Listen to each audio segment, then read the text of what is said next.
A father sent his little daughter to spend the holidays with family members. When the girl returned home, he asked her, "So tell me honestly, did you enjoy your holidays?" She responded, "Everyone was nice to me apart from Auntie Nancy. She seems too harsh, and I have a feeling that she hates me." He asked, "Why? What makes you think so?" The little girl replied, "Firstly, she doesn't respond to my greetings no matter how many times I greet her. Secondly, there was a day I helped her find her missing watch, but she didn't even say thank you. And thirdly, she never interacted with me like others did and has never spoken to me before. She's so unbelievable," the father remarked. "Really? So, what is her reaction when you greet her?" The girl uttered, "She would pretend not to notice me." The father paused for a moment and said, "I think you're right. Nancy is truly a bad auntie, and I think she really hates you. So henceforth, you would try as much as possible to avoid her." Just then, the father let out a chuckle that surprised her, and with a smile on his face, he said, "That was the voice of your mind speaking. Your mind has cooked up all negative stories about your auntie, making it difficult to realize that she is deaf and dumb. Auntie Nancy is unable to hear or speak, so all your assumptions about her are wrong. Moral of the story: that's how our minds are. The mind can be a very convincing liar. It simply makes up stuffs. With little or no evidence, it creates negative stories about the world and ourselves. So you shouldn't believe everything you think. And most importantly, if you can win over your mind forever, you can achieve anything in your life."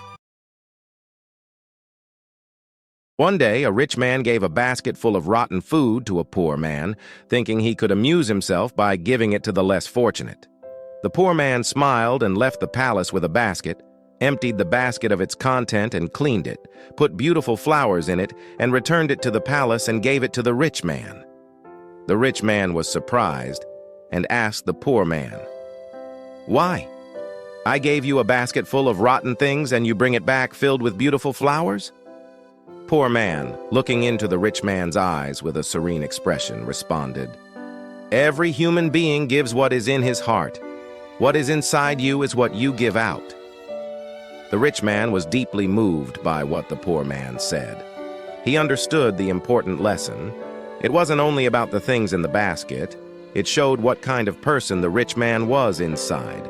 Moral of the story: the kindness we show others is a direct reflection of our inner selves. In a world where we can choose to spread either negativity or positivity, the story serves as a reminder that genuine goodness stems from the heart. May we all strive to fill our baskets with flowers of kindness, understanding, and compassion. For these are the gifts that truly enrich the lives of others and, ultimately, our own. A very poor man lived with his wife. One day, his wife, who had very long hair, asked him to buy her a comb for her hair to grow well and to be well groomed. The man felt very sorry and said no.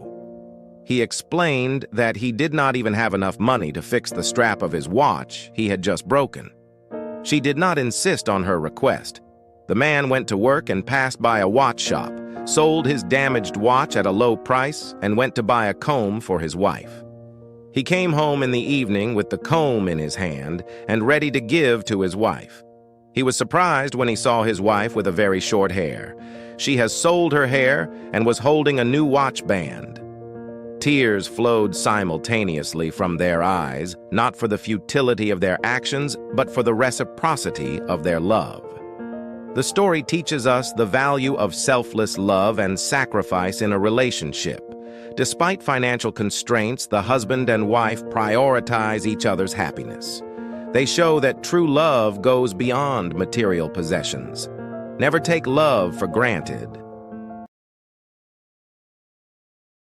A group of very successful alumni decided to get together to visit their old university professor.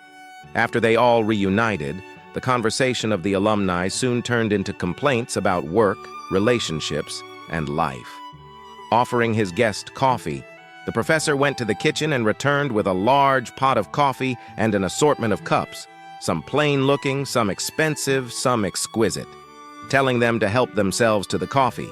When all of his old students had a cup of coffee, the professor said, "If you noticed, all the nice-looking, expensive cups have been taken up, leaving behind the plain and cheap ones.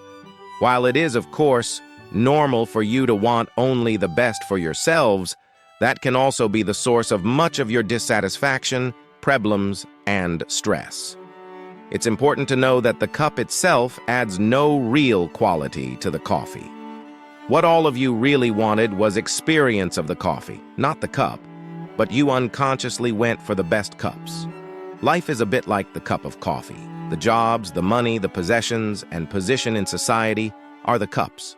They are just fools and structures that contain or hold together the current story of your life, and the type of cup we have does not define nor change the quality of life we live. Sometimes, by concentrating only on the cup, we fail to enjoy the coffee. Savor the coffee, not the cup. Moral of the story: focus on the substance of life rather than getting caught up in superficial pursuits. The story's lesson is to savor life's experiences rather than fixating on external measures of success. Material possessions and societal status don't define the true quality of life. An elderly woman got out on a bus and sat down. At the next stop, a strong, grumpy young lady climbed up and sat down beside the old woman, hitting her with her numerous bags. When she saw that the elderly woman remained silent, the young woman asked her why she had not complained when she hit her with her bags. The elderly woman replied with a smile, "There is no need to be rude or discuss something so insignificant, as our journey together is so short because I'm going to get off at the next stop." Each of us must understand that our time in this world is so short, that darkening it with useless arguments, jealousy, not forgiving others, discontentment, and bad attitudes are a ridiculous waste of time and energy. Did someone break your heart? Stay calm, the trip is too short. Did someone betray, intimidate, cheat, or humiliate you? Relax, don't stress, the trip is too short. Did someone insult you without reason? Shake it off. Ignore it, the trip is too short. Whatever problem someone has brought us, remember that our journey together is too short. No one knows the length of our trip. Nobody knows when it will arrive at its stop. Forgive and forget. John was a good man who was working in a fish factory. One day he entered the freezing room, and the door was locked on him while he was inside. At this time, all the employees had left, so John kept knocking on the door, but no one heard him. 3 hours passed, and the security officer came in, opened the door, and saved him from death. The security officer was asked how he knew John was in the freezer. He replied, "I have been working in this factory for 10 years. Every day, hundreds of employees enter and exit, but Mr. John is the only one who shakes my hand. Every day in the morning, he says to me, 'Good morning,' and at the end of the day, he says to me, 'Good night.' Today I did not hear 'good night' from him, so I felt worried and afraid for him and searched for him in the freezing room." Morale of the story: small acts of kindness and genuine connections can have a profound impact on our lives. This highlights the importance of acknowledging and valuing the people around us, as even the smallest gestures can make a significant difference in fostering genuine connections and building a caring community. Once upon a time, there was a young man who worked at a factory. His mentor, an old technician, told him to talk less, do more, and never stop developing his skills in every aspect of the factory's operation. 10 years later, the older man retired, and the young man became a technician himself. However, he continued to do his work with the same dedication and diligence as he was taught. One day, he visited his mentor. The old man saw that he seemed unhappy and asked what was troubling him. The young man sighed and poured his heart out. "I have been following your instructions exactly all these years. No matter what I work on, I keep quiet and focus on the job. I know I have done good work at the factory, and I have learned all the skills learned there.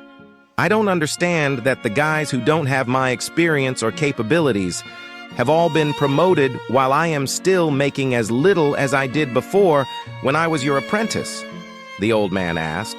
"Are you positive that you have become indispensable to the factory?" The young man nodded. "Yes." The old man paced back and forth to think. Then, after a while, he turned to the young man. "You must request a day off, using whatever reason you like. It's time for you to give yourself a break." The young man was surprised by this advice, but the more he thought about it, the more it made sense. He thanked his teacher and left quickly to make a time-off request. When he returned to work after his day off, the manager called him into the office to tell him that things did not go well at the factory while he was gone. Others encountered many problems that he usually handled, and they had no idea how to solve them. Realizing his importance, the manager decided to promote him to the senior technician position, thank him, and encourage him to keep up the excellent work. The young man was grateful for his mentor's wisdom. Indeed, he thought, this was the secret to success. From that point on, whenever the young man felt like he deserved more than what he was getting, he would take a day off. Then, when he came back the next day, the situation would improve to his satisfaction. This pattern continued for months. One day, the young man found that he was blocked from going into the factory. Then, much to his shock, he found out that his employment was terminated. He could not believe it. Not knowing what else to do, he went back to see his mentor try to figure out how things had gone so wrong. "Why did I lose my job?" he asked with wounded pride. "Did I not do everything as you instructed?" "You did not, because you heard only half the lesson." The old man shook his head. "You understood right away that no one pays any attention to a light bulb that is always on. It is only when it goes off that people suddenly take notice and realize they've been taking it for granted. You were so eager to apply this understanding that you left before hearing the second half." Second half? It began to dawn on the young man that perhaps he made a big mistake.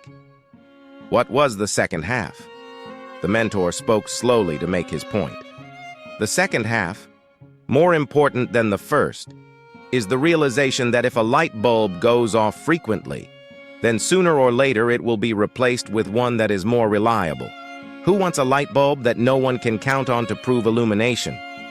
Do you have friends and family members that you take for granted? They're always there for you. What happens if one day they're no longer there? Please do not wait for such a day to suddenly realize how important they are. Instead, give thanks today for the good fortune of having them in your life. Also, don't let yourself be taken for granted, but at the same time, do your work and don't stop everything you do just because it doesn't go the way you want it to go. Find the balance in life, and life will reward you by giving you credit back. Now, if you think this content is good, tag that one friend who needs to see this, and please like, share, and follow.